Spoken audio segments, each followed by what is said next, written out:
La bataille autour de la loi de l'assurance santé bat son plein. Au cœur des débats, le coût de la nouvelle réforme et le nombre de personnes qui pourraient perdre leur couverture santé.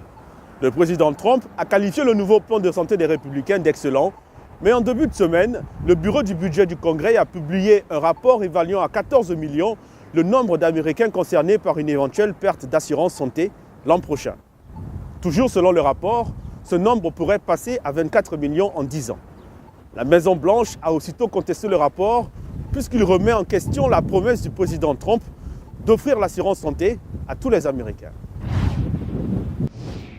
Les républicains ont finalement dévoilé leur plan tant attendu pour abroger Obamacare. La loi américaine sur les soins de santé annulerait une grande partie de la loi signée par le président Obama, éliminant progressivement les subventions pour les remplacer par des crédits d'impôt pour achat d'assurance. Mais le plan républicain conserverait certaines des dispositions les plus populaires.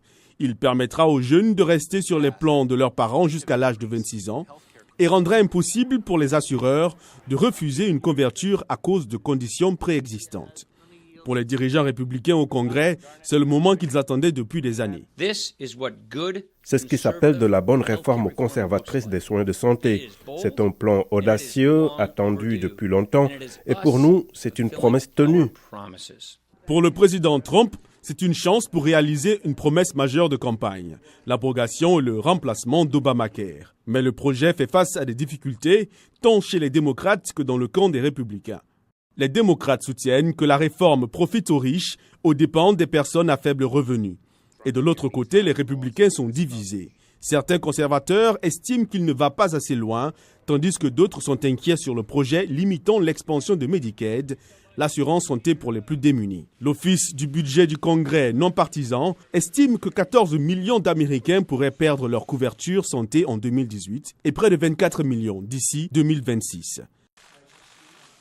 Pour le président Donald Trump, la proposition républicaine n'est qu'une première offre. Nous négocions avec tout le monde. C'est une bien grosse négociation. Quant au républicain Paul Ryan, il reste optimiste. C'est un bon travail en cours, nous sommes positifs et c'est même plutôt encourageant. Mais les démocrates n'y voient rien d'encourageant.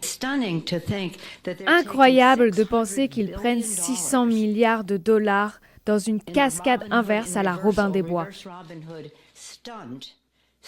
600 milliards de dollars des personnes qui en ont le plus besoin pour les donner à celles qui en ont le moins besoin. Trumpcare serait un cauchemar pour le peuple américain. Un total de 52 millions d'Américains vivant dans ce pays n'auront pas d'assurance maladie dans 10 ans. Ce n'est pas américain, c'est mauvais. Nous allons le combattre bec et ongle. La Maison-Blanche est désormais en mode séduction. Il faut à tout prix convaincre les républicains sceptiques. Si les membres ont des idées, nous voulons les entendre et nous voulons qu'ils y participent. Il y a de l'espace pour tout le monde.